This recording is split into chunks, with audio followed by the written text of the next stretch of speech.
ہمارے پاس اللہ تبارک و تعالی کی طرف سے دی ہوئی نعمتیں دو طرح کی ہیں۔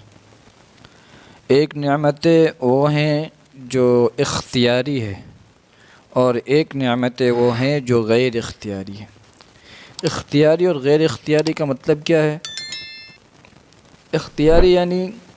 جو ہم نے محنت و کوشش کے ساتھ جس نعمت کو حاصل کیا ہے۔ حقیقت تو یہی کہ وہ نعمتیں بھی ہم کتنی بھی کوشش کر لے لاکھ کوشش کر لے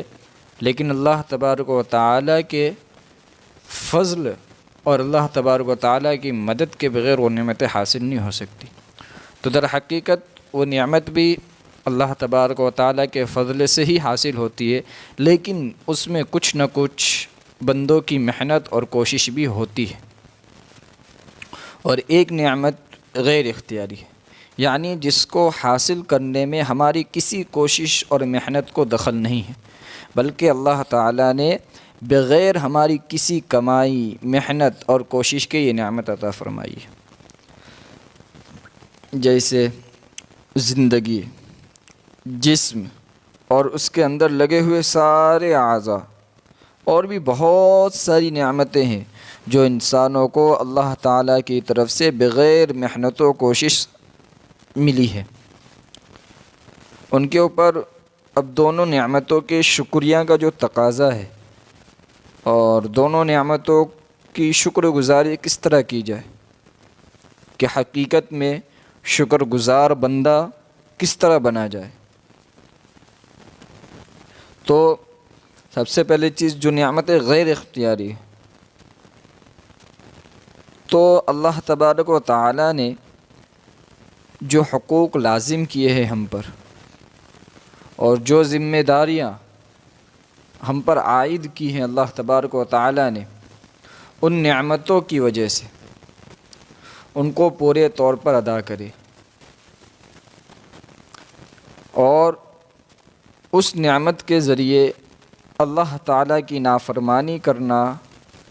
اور اس جگہ پر اس نعمت کا استعمال کرنا جہاں استعمال کرنا منع ہے، اس نعمت کی ناشکری ہے۔ مثلا اللہ تبارک و تعالیٰ نے ہمیں زندگی عطا فرمائی، جسم عطا فرمایا، اور جسم میں بے شمار اعضاء، آنکھیں، کان، زبان، ہاتھ، پاؤں، دل و دماغ وغیرہ عطا فرمائے۔ یہ سب اللہ تعالیٰ کی وہ نعمتیں ہیں جن میں ہمارے کسی اختیار کو دخل ہی نہیں۔ یہ سب نعمتیں ہمیں اللہ تعالیٰ نے بغیر محنت کے عطا فرما رکھی ہے۔ تو ان کے حاصل کرنے کے لیے تو ظاہر ہے کہ کوئی غلط طریقہ اختیار کرنے کا سوال ہی پیدا نہیں ہوتا، کیونکہ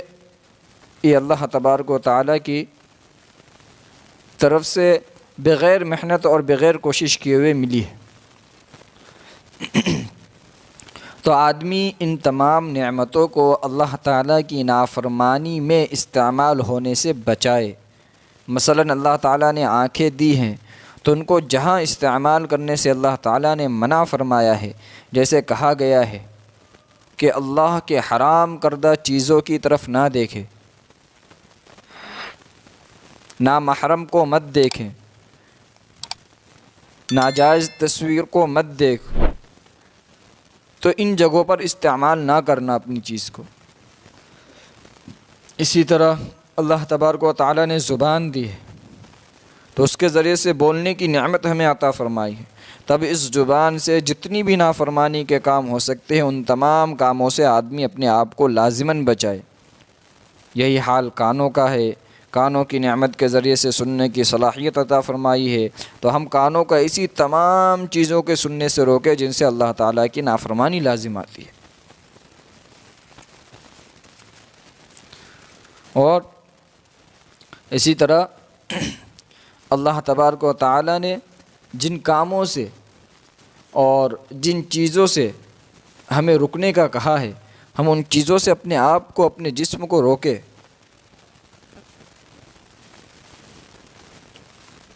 اللہ تبارک و تعالیٰ کی کسی ایک نعمت کو بھی اللہ تعالیٰ کی نافرمانی میں استعمال نہ کرے، ورنہ اس سے بڑی ناشکری اور کیا ہو سکتی ہے۔ اس کو ہم مثال سے سمجھیں۔ مثلاً آپ نے کسی کو کوئی چیز دی اور وہ آدمی اس چیز کو آپ ہی کو ناراض کرنے میں استعمال کرتا ہے، اس کے ذریعے سے آپ کو ہی تکلیف پہنچا رہا ہے، تو پھر آپ ہی بتلائیے کہ اس سے بڑا خطرناک کام اور کیا ہو سکتا ہے۔ مثلاً آپ نے سفارش کر کے کسی کو کوئی عہدہ دلوا دیا، وہ آدمی اس سے یعنی اس عہدے سے غلط فائدہ اٹھا کر آپ کو ہی نقصان پہنچا رہا ہے، تو دنیا کیا کہے گی؟ حالانکہ ہماری نافرمانی کی وجہ سے اللہ تعالیٰ کو کوئی نقصان نہیں پہنچتا، بلکہ ہمیں تو بتلا دیا گیا ہے کہ ساری دنیا مل کر اللہ تعالیٰ کی نافرمانی پر تل جائے، اور دنیا میں جو سب سے زیادہ نافرمان اور سرکش آدمی ہے سب لوگ ایسے ہو جائے، تب بھی اللہ تعالیٰ کی شان میں کوئی کمی آنے والی نہیں ہے۔ لیکن ہماری شرافت اور مروت کا جنازہ ہی نکل گیا۔ اسی لیے علماء لکھتے ہیں کہ نافرمانیاں اور گناہ صرف اللہ تعالیٰ کے حکم کی خلاف ورزی ہی نہیں ہے، بلکہ شرافت اور مروت کے بھی خلاف ہے۔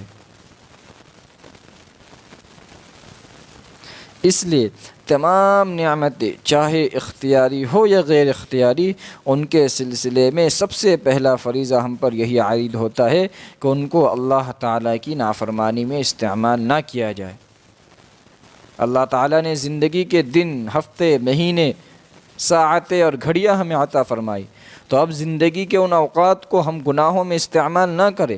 اگر ایک گھڑی کو بھی ہم اللہ تعالیٰ کی نافرمانی میں استعمال کریں گے تو یہ ناشکری ہے۔ اسی طرح اللہ تعالیٰ نے جوانی عطا فرمائی، تو جوانی کی صلاحیتوں کو کوئی آدمی اللہ تعالیٰ کی نافرمانی میں استعمال کرتا ہے، اپنی شہوت پوری کرتا ہے، جوانی کی قوت کو ظلم اور زیادتی میں استعمال کرتا ہے، تو یہ جوانی کی نعمت کی ناشکری ہے۔ اسی طرح اللہ تعالیٰ نے مال دیا تو اس کو اللہ تعالیٰ کی نافرمانی میں استعمال کرتا ہے۔ ساری نعمتوں میں آدمی اول درجے پر یہی سوچے کہ اللہ تعالیٰ کی کسی بھی نعمت کو، چاہے وہ چھوٹی ہو یا بڑی، اختیاری ہو یا غیر اختیاری، ہرگز ہرگز اللہ تعالیٰ کی نافرمانی میں استعمال نہیں کروں گا۔ تو اگر حقیقت میں کوئی انسان شکر گزار بندہ بن سکتا ہے، اور سب سے شکر کا سب سے پہلا درجہ